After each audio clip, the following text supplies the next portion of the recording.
Hi, good morning, Patty. Yes, good morning, Neil. Welcome to Newsplex Now. I understand, because I read the news, I'm not under a rock, that a bipartisan group of lawmakers have put forward a new pandemic relief package to be passed by the end of the year. What could the new legislation mean for small businesses and families in this country? And welcome to Neil Bradley, the Executive Vice President and Chief Policy Officer for the U.S. Chamber of Commerce. So, Neil, what will happen if another relief package is not passed this year? Well, Patty, this bipartisan breakthrough that we had in the past week is really the breakthrough that we've been looking for months, and that is really long overdue. You'll recall that back in the spring, Congress came together on a bipartisan basis to help out small businesses and families whose lives were turned upside down because of the pandemic and the closures and the restrictions that were necessary to fight the spread of COVID. Well, most of that relief has now run out, but COVID is still with us. And in fact, we're in the midst of a surge, and small businesses are suffering again, frankly, suffering like they haven't since May and early spring.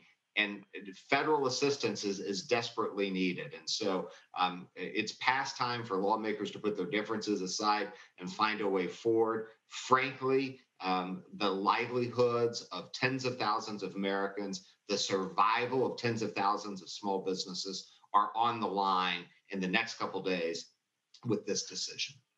I know. I mean, you could just see it in my own community. What's happening here with the storefronts shuttered and restaurants closed, and people who are just hanging on. They're not even sure what if they'll make it through this next surge. So.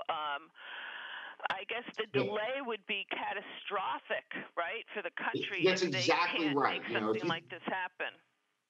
Yeah, we were beginning to turn a corner economically, beginning to recover over the summer and into the fall. And something that began to happen. And the latest data that we have from last month out of the Census Bureau, 38% of small businesses report a decline in revenue. Twice as many small businesses are letting go of employees as hiring employees, and three times as many are having to reduce hours as add hours for their employees.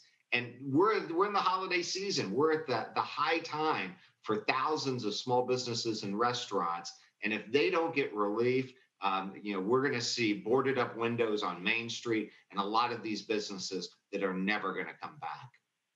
And not only just the businesses, it's states too. States need that money for their services, for transportation and police and firefighters. I mean, everybody's squeezed. It's catastrophic.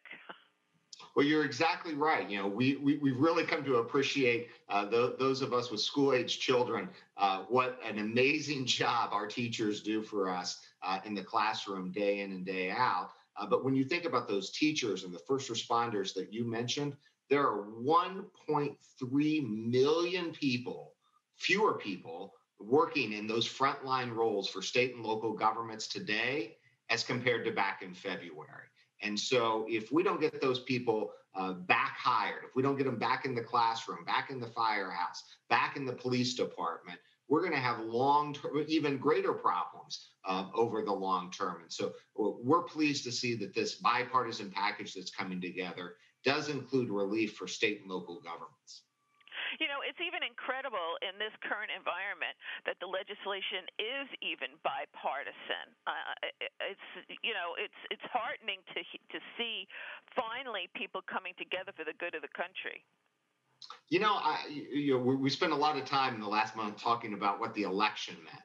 When we look at the election results at the U.S. Chamber, we think it was a wake-up call to politicians on both sides.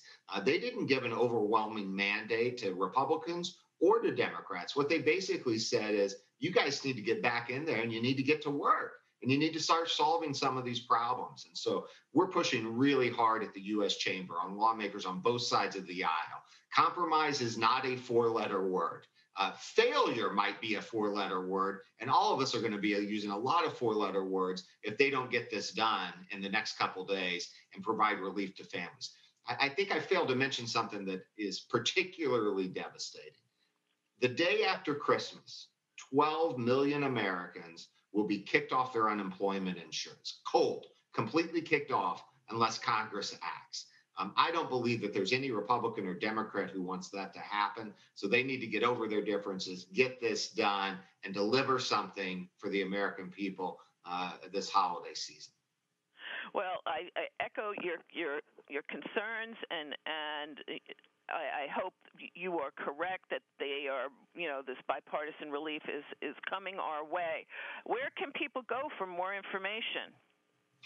Patty, I hope they'll go to uschamber.com. Again, that's uschamber.com. Take a look, learn about what's going on in this package, but more importantly, you'll find a button there where you can send a note to your lawmakers, your two senators, your member of Congress, and tell them that you want action and you want it now. Make sure they hear from you and understand how important this is. Oh, that's great information. uschamber.com. Well, thank you very much, Neil, and I hope you have a happy holiday. You too. Thank you, Patty.